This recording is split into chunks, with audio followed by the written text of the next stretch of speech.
Hey everyone, welcome back to the Naked Without Shame podcast. This is Megan speaking.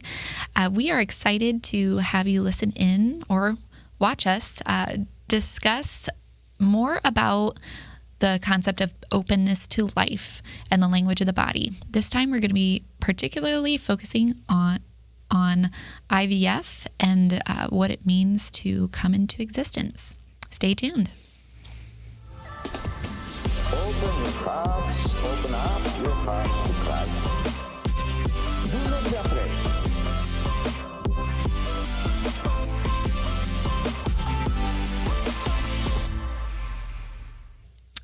Okay, everyone, before we begin our conversation, and I will be having a conversation with Morgan. She's tuning in. I know I'm sitting here by myself. I'm not going to have a conversation by myself, so hang tight. I'm just going to give our little announcements as always. First, I would like you to consider joining our patronage community. If you go to the nakedwithoutshameshow.com, you can see different giving levels financially to support Morgan and I's podcast.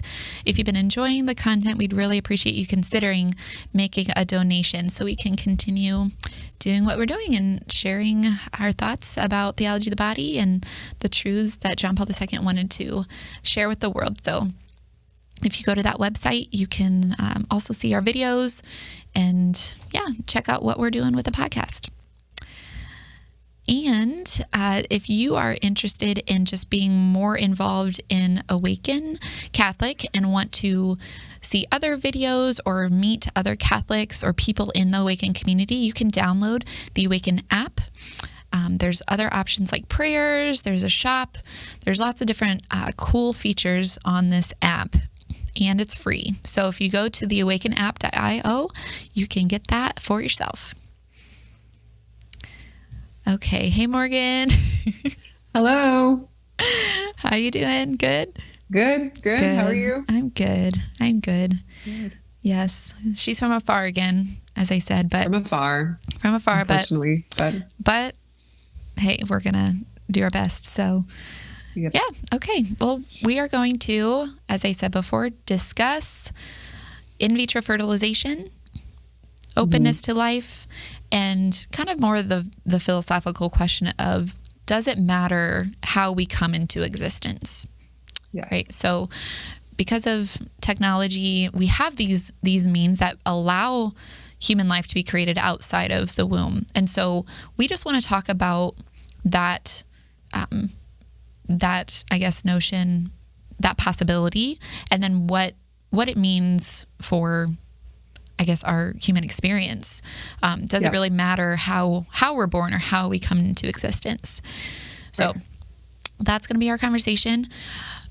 This is a topic worthy of, once again, giving some disclaimers, right? We know that there are many people who are conceived through in vitro fertilization out of the desire of the parents to want to have family, to want to be parents, and to have children, and that is a good desire. So we know that maybe somebody who's listening has had that experience, right? That you were conceived through IVF. So or they've used IVF. Or used IVF. Conceive. Yes, exactly. Right.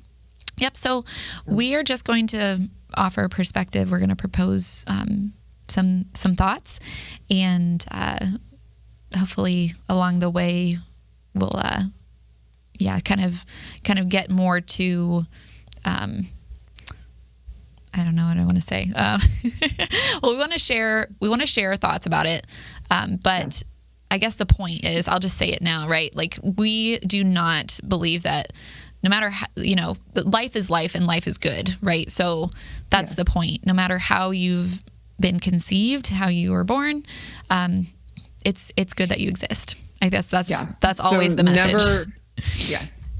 Never hear what we're saying as you are less human or less valuable or have less dignity if you were conceived in sort of these unideal circumstances that we're going to say. We're going to say they're unideal, but that doesn't have any bearing or influence on your dignity as a person. And as we're going to talk about, there are many unideal, circumstances through which people are conceived. And there have been for, since the beginning of time. And that's not against you in your journey towards happiness and holiness. But we're going to talk about, again, the church teaching regarding this, and why does the church teach that these methods of conception are against what's best for us as humans. So holding those two things together, we're going to say what the church teaches, but we're also going to say, like, never would the church proclaim that these people are lesser somehow. And we'll unpack how that is. So. Absolutely. Okay. Thanks for helping me out there, Morgan. Yeah. No, you did a good job. Yeah. Thanks. Thanks. Okay. Great. Okay. So let's start then. So I guess maybe just define terms, right? So in vitro fertilization, if you don't know what that is, it's the conception of life, I guess, through scientific means, right? So sperm and egg are put together in a lab and kind of created by someone working to be able to then grow and implant back into the womb of the mother to have the baby. So that's generally, what that process is. And just to say too, we're going to be mainly focusing on IVF because I feel like it's maybe the most common of these, we'll call them ARTs, artificial reproductive technologies, but there's many artificial reproductive technologies. Big ones would be also artificial insemination and the various forms of that. And then also surrogacy, right? There's another, it's different, but similar. We'd have a similar point about it, of how it's sort of, not ideal, basically. And we'll unpack why. Right. So. Okay. Very cool. Thanks, Morgan. Yeah. Okay. All right. So the question, does it matter how we come into existence? That's like the crux. That's the question. Yes. Right. So, outside of the use of technological means, right? The way that people since the beginning of time have been coming into existence was very naturally, right? Through intercourse, right? Conception, intercourse, baby. That's like the process. So, and we've talked about the idea of like means and ends too. And that will, if the end is this beautiful life and it's good that the person exists, like, does the means really matter? Exactly. Right. Yeah. So, exactly. So it's so easy to say, to just, assume that, like, okay, you're creating life is good. Why do you care so much? Why are you always, like we said last time, like being such a party pooper and like being kind of so like nitpicky about these things? Like, why does the church do that essentially? And so we want to kind of, unpack how we don't think that's the case, but why not? Yeah. Well, let's start like just very basically, right, with like the nature of things, right? So the reality is that, like, to exist, like, you do need a mom and a dad to some degree, right? You need a mom and dad. That's like that's natural, and that educates us on something about ourselves, right? That we come from others, right? That we exist from other people. We exist from a union. We exist from a union. From their love. Yeah. Exactly. Once again, ideally, right? But the union, yes, there's two people who are able to create life. Two people give themselves to each other. We talked in our last episode a ton about this idea of like mutual self-gift and how that is the language of the body in sexuality. And that is the design that God has for people to come into the world. And why does that matter? Does that matter? I guess is going to ultimately be our question. Right. What's the significance of that? Or can we just dispense of it and just say, okay, well, that's the natural way, but there are artificial ways, and both do the same thing. What I always think of when I'm thinking about this question is a movie I saw several years ago. And honestly, like, it's a really complicated movie, and I'm not like, it's called Blade Runner 2049. And there's like so much to it, and it's kind of one of those things that you can nerd out about, but I'm just going to give the very, very simple, my takeaway as someone who doesn't really know anything about this whole Blade Runner series thing that started in the 80s and then was continued recently with this Ryan Gosling movie. So the thing that I took away from it is the main character is a replicant. So a replicant means he's like an artificial intelligence. He's AI. So he was created by man. He's a man-made being. He's not he's not human. And it's very complicated again, but the message of the movie for me was that this character, Ryan Gosling, I forgot his actual name in the movie. It wasn't Ryan Gosling in the movie. No, it wasn't Ryan Gosling. But so he had this very, very strong desire to have been born and not made. So there was this question of whether replicants could be born and if they could reproduce. And that would mean to him that he was human, or he was as good as human. So there's this significance for him.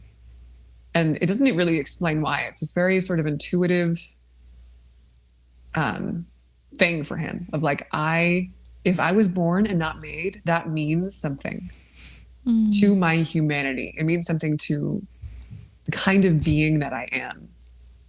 So it would mean that it would just mean everything to him. So this is his whole pursuit, is like trying to discover whether he was born or not made, or made, whether he was born or made. So I just found this movie fascinating because it really, without being like this kind of like, again, it's not on this like moral pedestal at all. It's not like making a moral claim. It's just saying that like within the human psyche, I think, especially now, we have these anxieties about, like with all these artificial reproductive technologies becoming so prevalent and so popular, like we have this anxiety about like, what does that mean for our humanity? I'm willing to say. And it's really not something we talk about on the moral level. It comes up more in like the sort of psychological level. Like it's this anxiety. And I mean, people always say this about sci-fi, that like sci-fi is like the place where our anxieties regarding technology come out, and it's a sort of like, we're really terrified that technology is going to overtake our humanity, but we don't talk about it like in the public, within public discourse. We talk about it in sci-fi. It comes out in the imagination, right? It's like sort of subconscious almost. These anxieties. Does that make sense?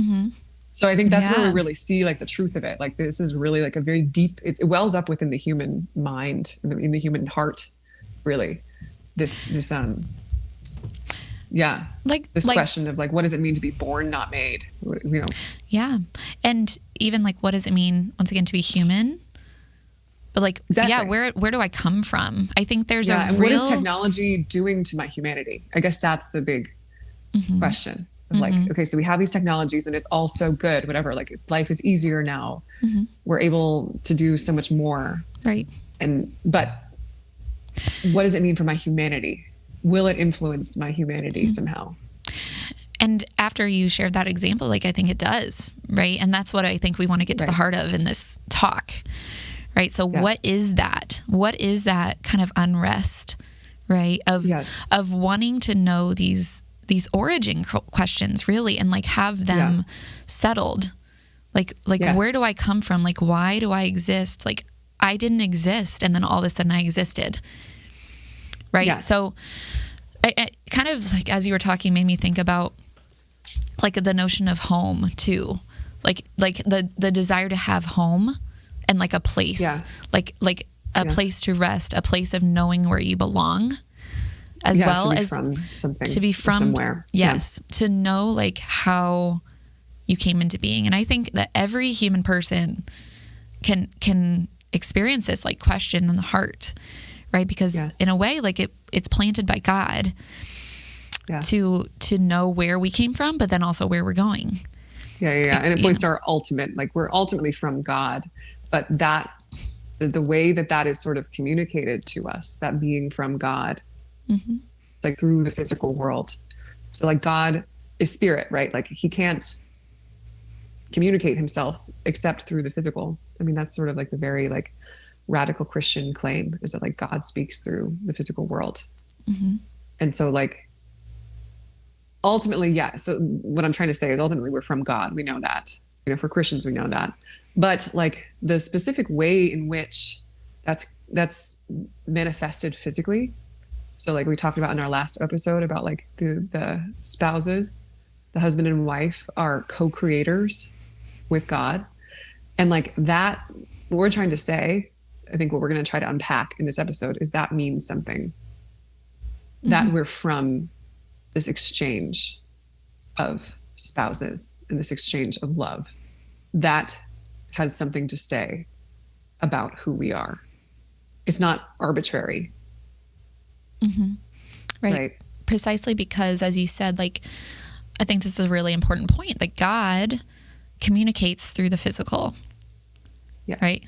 God communicates love in the physical world because we are physical, spiritual beings, but we can experience things in the physical world. And so the way he communicates is through love. And as the theology body explains, like the importance, as you're saying, of the union between the two, man and woman, and that communicates something like ultra significant about love and about who God is. And it's a sign. Right. So like we talk about how God speaks. I don't know if we've said this before. We probably have. God speaks in sign language. This is also a very big Christopher West phrase. But God speaks in sign language. So what is the sign language of the natural means of procreation? What does that say? Right. And what does it say that a child, if the child understands the origin through the union of his or her parents, like how does God communicate that to the child, right? God's saying, like, you are loved and you are cared for not only by your parents, but by me, right? And like, you belong to me, actually. Like, you belong to these people, but you belong to me. And like, and also with the intactness and the stability and the bond of a family, that, hopefully, like, that you can rely also on your parents. That they're going to be there for you, that love is constant, right? Yes. Love is present in your life. So just giving some examples of trying to highlight how the child, right, when asking these questions or even just through experience as a child, like, you see love communicated through the physical in the parents. Right. So exactly. So right now we are kind of talking more kind of like metaphysically and philosophically to make points about these questions that everybody has and the importance of knowing your origin, right? And what the natural outcome of being born will teach a child about who he or she is. Can you think of anything else, Morgan, about like what that way of coming into the world, of being born, can communicate about where the child comes from? Can you think of anything else? Yeah, I think that, yes, I think so. For me, it's like we've sort of said, we unpacked a lot last time in our first edition of the Openness to Life series, that the natural act of procreation, of sex, is a total gift of self without reservation. So there's this complete self-giving that doesn't, and then this other element, it doesn't, like, it's not saying when we come together and we give ourselves to each other, like, that will we can then decide, okay, I'm going to create life, right? Like, this, we're going to do this thing, and then we're going to have a baby, right? Like, that's not what sex communicates. Sex communicates a total gift of self that is open to the mystery of life. So it's open to the possibility of God's action. So it's a kind of co-action. We see like this idea of co-action. A man co-acts with God, right? So like in the spousal embrace in sex, most clearly, like we're doing something and we're open to this gift, but we don't create it. We don't make it. It's precisely a gift, right? It's not something we make, if that makes sense. Yes. So that's the language of natural procreation. It's this connection to the mystery. Sounds very esoteric, but it's a very CL, community liberation thing to say too. But I think it's a really good way of saying it. It's this connection to the mystery, like this. This force that I don't have any control over, and that then, just it ultimately decides like what's going to happen in this act, and it's so. I think that being born naturally, right, and through, the way that it's designed to be, that God designed, what that says is two things. I'm made from love. I'm made from love. Okay. I'm made from this total gift of self between my parents. Right. And that total gift of self, this is the second dimension of it, inherently within itself, right, has this openness to God. Openness to the action of God. Yes. I think that's really important. Yeah. Yeah. So that, I think when I'm trying to like psychoanalyze this like Blade Runner movie, like why is it that this guy cares so much about being born? I really think that this is what it's trying to get at. That it's this idea that if I'm born, I am not just made from, I'm not man-made. Right. I'm not like a machine. I never say that someone created outside of natural reproduction is a machine. No. But this is, I'm trying to get behind the logic of this Blade Runner man. So like to be born communicates something of this connection to transcendence, connection to God, connection to the mystery, whatever you want to call it. Okay. And that is being more directly communicated. So that is the case with every human life, that we're connected to God. That is the most fundamental reality of every human person, no matter how they're conceived. Right. But I think the church ultimately, but I'm hopefully speaking with the church here. What I want to say is that communication, that sign language is most clear in natural reproduction. And outside of natural reproduction, it becomes, to some extent, obscured. It doesn't become lost. Okay, so that's, again, very, very important. It never is lost. But it's the sign language is obscured slightly. So that person doesn't understand as clearly, as easily, as readily that this connection to the mystery. Does that make sense? Yes. Yeah. I mean, I'm understanding what you're saying. Okay. I think what you said like was so beautiful to like kind of once again give dignity to all human life, right? Like, it's good that we exist. There is a way though that God has created that we just participate in that communicates the best who he is. Yes. And then we look at that as a child or as we grow up into adulthood and say, oh, like this, where I came from my family, from my parents' love is significant to who God is. And that's what I'm really seeking. I'm seeking God. And that provides me the answers to my life and to the meaning of my life. Yeah. Yeah. And it's sort of this intuitive thing. I mean, we can talk about other, ways that we were talking about other ways that our origin sort of impacts us psychologically and in our sort of self-understanding. Like we intuit from a young age, like to be from love, like means something about who I am.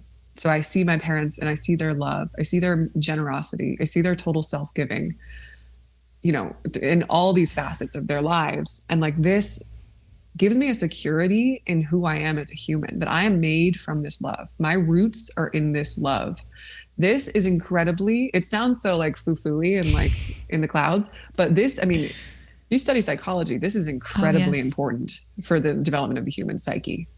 And again, like there are wounds here. So the IVF or artificial reproduction is definitely not the only wound of origin, right? There's Correct. so many wounds of origin that we could talk about. And probably all of us have them. So yes, we do all have I'm willing them. to assert everyone Yeah. has, because of original sin, Yes. everyone has a sort of wound of origin, a wound in this like communication of what it means to be from love, right? Right. No family does this perfectly. No family is perfect. No. Can communicate that love perfectly. Yeah. In this life. The healthy psyche like is developed. I mean, we know this. This is like, I think just objectively true. Like the healthy psyche is developed through these relationships of love, through the security of being loved. And you see this so clearly with like, attachment theory or something like that, of like the child develops through like a healthy attachment to the mother and father. And like, they're able to be free, they're able to grow, they're able to learn when they have the security. Okay. So like, I guess my point is that like this idea of like your origin being important is not just like in the clouds. I think it's a very concrete, it's something we intuit from a very, very, very young age. And we're willing to say that this ultimate origin, even though like, obviously we don't remember how we're conceived. But this still like has this, like my knowledge of how I'm conceived, like has this impact on me. And it can create, if it's in an unideal circumstance, if it's outside of this exchange of love that we're talking about in natural reproduction, like that, again, it doesn't compromise my dignity, but it is a wound. In the same way that there are so many wounds of origin that we experience. And that's something that has to be looked at, has to be healed by God, right? Mm-hmm. Mm-hmm. Yes. So, because the communication is off, right? Mm-hmm. The objective reality is still there, but the communication of it is a little off. Mm-hmm. So that needs to be healed. Does that make sense? Yes. Okay. So going off of that, let's say, for example, a couple very in love, wants a child, very good desire, right, to have a family, can't conceive naturally, so they choose artificial means like IVF. Yeah. So what does then that communicate to the child about who God is? Because if, they could develop and know that they're loved by their parents and everything is great, in more intact in the family unit, but what does that say then about God and what you were saying about the notion of mystery and gift? What do you think it communicates to someone, just kind of subconsciously even? What does that communicate about God? Yeah. Again, when I say this, it's never to demonize anyone or to like be uncompassionate. But I think that also we have to, sort of speak what we think is true. I think that the risk of this kind of method of conception is that it communicates that nature is not good. Nature is not a gift from God. And it's something that I have to kind of take into my own control. I have to use technology to like kind of make up for the fact that nature is not from God, right? Or causes me suffering. Yes, it causes suffering, and the suffering is not meaningful. This is the other big piece of this equation, I think, of like what I think artificial reproduction says is that a suffering that I've been given by God in this, and the suffering is so deep, and like I want to completely acknowledge and validate that suffering of infertility is like one of the deepest wounds or the deepest struggles that anyone could be given. So it's not to invalidate it. It's just to say that like any suffering, as Catholics, we believe that this has the potential to be fruitful if it's given by God. And to kind of like exit out of that using these means is to kind of assert that there's nothing for me in this suffering. Mm-hmm. Right? Okay. Mm-hmm. There's not the potential for the suffering to be fruitful. It's just meaningless. And so I'm going to just get out of it. I'm going to like do my own thing here. Mm-hmm. And again, it's operating out of this modern mentality that nature doesn't have anything to do with God. Right? I mean, I think people who, you talk like this to someone who uses IVF and they just say, well, okay, but like what do the two things have to do with each other? Like maybe they believe in God. Maybe they like really love God, but they don't necessarily see what that has to do with nature and the natural course of reproduction specifically. Mm-hmm. How are those two things connected? Right. So like, right. Because some would say also that like, well, God allowed man to have the mind to create technology. So maybe like we can use technology to create life, and God is connected to that somehow. Yeah. Right? So then it's helpful to clarify like what is a proper then use of technology, right? I mean, we talked about this before on this podcast, but like, how is this not a proper? We're kind of asserting like this is not a proper use of technology. Why? Do you have any thoughts, Megan? Why is this not a proper use? I think based on what you were saying before, which I would like to talk about more, hear more from you about, is like the idea of control. And I think that's maybe one of our biggest criticisms of technology, right? Is that like it allows us to kind of take things into our own hands and create outside of the bounds of like how God has naturally intended things to be. Mm-hmm. So anytime we step over that boundary and kind of sidestep the natural processes of things, it's something to call into question in your heart. Uh-huh. Like, is this something I am controlling, or is this something that I must receive? Yeah. Right. I think that's the distinction. Like, is my suffering of infertility something that God is asking me to carry, or is it that it's okay to take it kind of into my own hands and once again, like, sidestep the natural process to use another process of creating life?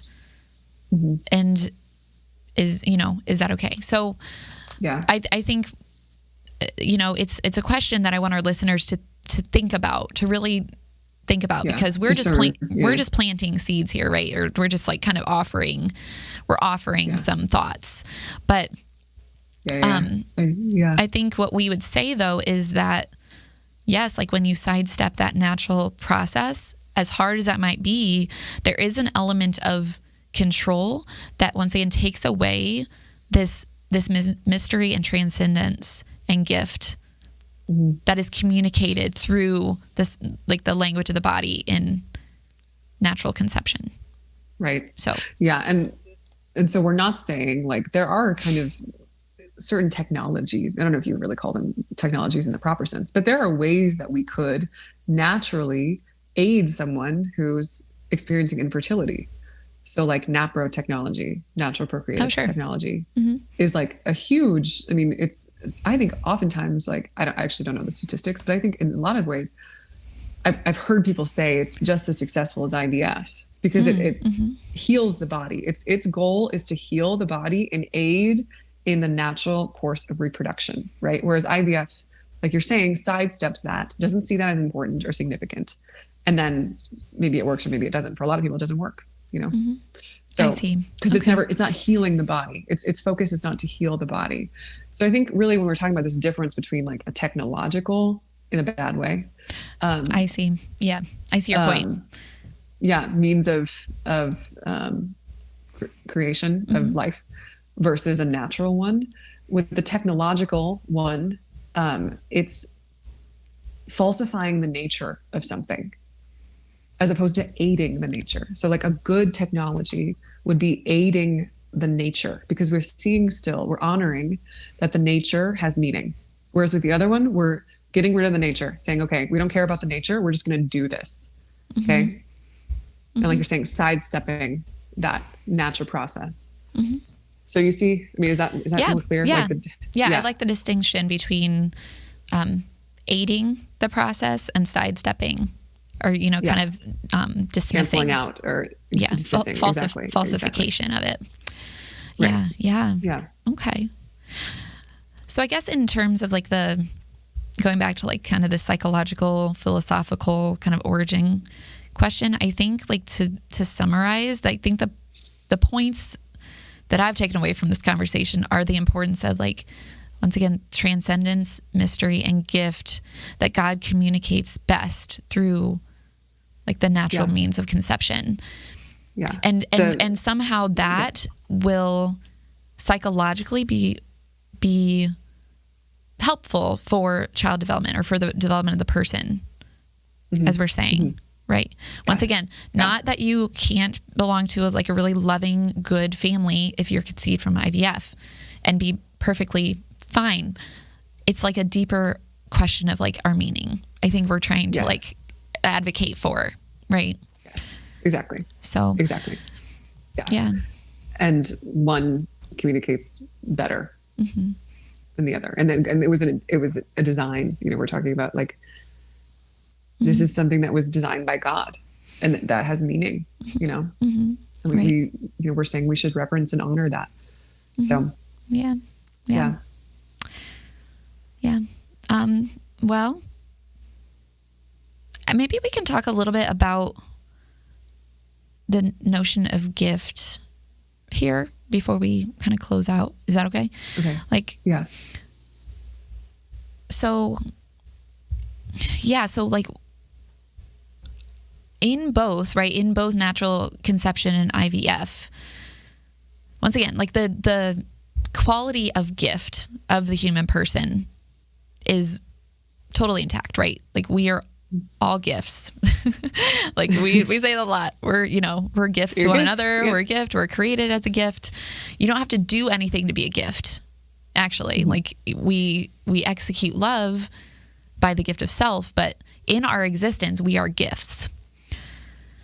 So I guess maybe we can just highlight again real quick, like why this matters. like why this matters if we're all just gifts, right? Yeah. I don't know. Like I'm just trying to think of other like thoughts that people might have that are like, well, this just like you don't understand, or you don't quite know. Like I do love my child, or I love my parents who chose to conceive me in this way, and like that was a great act of love. And I guess I want to get kind of to the heart of like what it means to be given, once again, like born and get like gift. Yeah. So what is a gift in us and who we are? Yeah. I think that's ultimately the question. What would John Paul II say? I think that he would say, not that I'm anywhere near as brilliant as him, but based on my studies, I think he would say that the gift is communicated through the physical reality. So it's, again, this assertion of and recovery of the sacramental worldview, that things mean things, right? And nature is created to communicate God. We are created in a specific way as the image of God to communicate God. And our bodies, not just our psyches, not just our intentions, but our bodies carry that meaning of the gift, right? And what's at stake is if we abandon this, which we are on a large scale, unfortunately abandoning this, the image of God in the world The ability to see God is becoming obscured. So God is still there, right? God is still objectively there, of course. But our ability to see him is obscured is becoming obscured in our modern world because we don't see the depth. We were talking about, we closed with this last time too. This idea of seeing the depth of things. Yeah. That we can't, it's very hard for us to see contemplatively anymore. And what that means is that we don't see God in the world around us. We don't see meaning in the world around us. We're numb to the meaning of things. And we treat the world with an attitude of use rather than reverence. And what's at stake is really our relationship with God. I know it sounds really dramatic, but I think that's ultimately what we'd have to conclude. Yeah. What's at stake is man's relationship with God, because there's no other way that man could have a relationship with God but through the physical world. That is like the basic premise of Christianity. That's why God became man, is so that we could have a relationship with him. God became physical. He became concrete. He came to this world, became human, to have a relationship with us. Yeah. No, and exactly. That's everything. Right. The incarnation is everything. And so what we're talking about we're following the logical consequences of what does that mean that God became man? It means that all these things, as we've developed through this entire podcast, like through the meaning of the world around us. Yes. Yeah. Yeah. And I just want to wow, that's really good, Morgan. And I want to add to that. I'm thinking of John Paul II when he said that Christ came and revealed man to himself, right? He came so that man would know himself. Yeah. Right. And so not only does this, if we sidestep, right, nature, we are not having, we're not seeing God, or we're not encountering or knowing God as well as we could, but ourselves. Yeah. We actually don't know ourselves in that we are a gift. Yes. Yeah. Yeah. Right? We talk about this. Who was it? The person that said we're homeless? I think that was actually Heidegger. Martin Heidegger, who's this kind of crazy atheist philosopher, but he had a really interesting things. He had some really interesting things to say about technology and the movement towards modernity. And this was one of his big assertions: is that modern man is homeless because he doesn't see significance in nature anymore. He thinks that nature is meaningless. So we're kind of left we don't understand what we are as humans anymore because of this. Right. Right. And so that's what's at stake. Yeah. And we're big nature people. We talk about nature a lot, and people are probably like, what? What does that even mean? But I think as I'm talking about it now, I realize we're big on nature because nature reveals God. That's why we talk about it. Nature, the existing things, their design, their order, that is deeply connected to God and who he is. And that's very significant in understanding everything. And then ourselves, like we said, this idea of gift and being born and created from a natural process of love between two people. That's really important. That's really significant to understanding ourselves as a gift. And so when we remove that, it becomes harder. It's harder. Yeah. It's harder. Right. So, but I think, oh, go ahead. Do you want to say something? No, I was just going to, I think we wanted to close this out with okay, so what does this mean? Say I was conceived of IVF, or I have some kind of wound in my origin, like we were talking about, how do I kind of recover from this? Because it's what's the heavy. answer? It's a heavy, It's really heavy. We all have questions of that and wounds, as you said. And we can feel guilt, or we can feel lesser, right? Yes. We could feel bad about it. Our intention is not to make people feel bad. We just, want to offer our thoughts on this. But I think that you can get really down, especially if you're a perfectionist kind of melancholic person like me sometimes. You can get down about, you can get down about oh my gosh, this isn't ideal. And how do I recover from this? Perfect somehow. Yeah. And exactly. Am I just beyond recovery and it's just my life is lost or something? No. No. But I think, we want to, I think I wanted to kind of offer something that, so you can't really see right now, but I'm pregnant. I'm 6 months pregnant. 6 months pregnant? Yeah.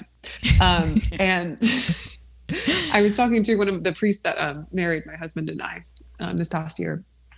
And I was talking about like, like how I'm going to raise this baby and like my fears of like, so say like I had a bad experience in school and like, I don't want that to happen to my child. And like, I have a lot of anxieties about that. Like I want it to be perfect for him. I want everything to be perfect and like this perfect communication that he's, loved, all these things that we talk about. I want that to be completely perfect for my child.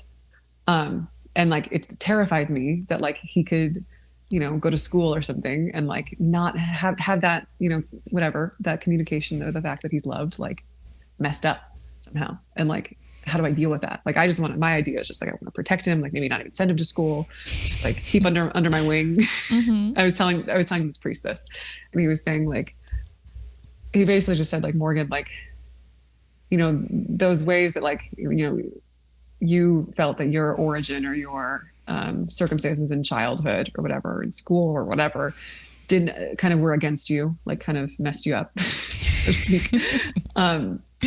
He's saying like, did that also not just contribute to your being? I mean, it was actually a really beautiful compliment. He said like, you're being a profound person, like your search for God in this life. Like, didn't that lead to this, who you are today, basically? And I was like, nice. Yeah. It was just really, it really struck me. And I've been thinking about it a lot, of this idea of like, like everyone's going to have a wound in their origin in some way, like you cannot shield yourself from that. And you cannot shield your children from that entirely.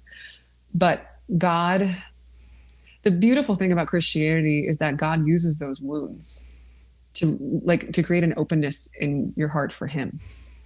So nothing is against us. That's like for me, that's the most beautiful thing about Christianity, is literally nothing is against us because of Christ and because of redemption. Like the most horrible thing could happen to you and it could somehow mysteriously be for you because of Christ, because of the cross and because of your participation in that, your ability to participate in that.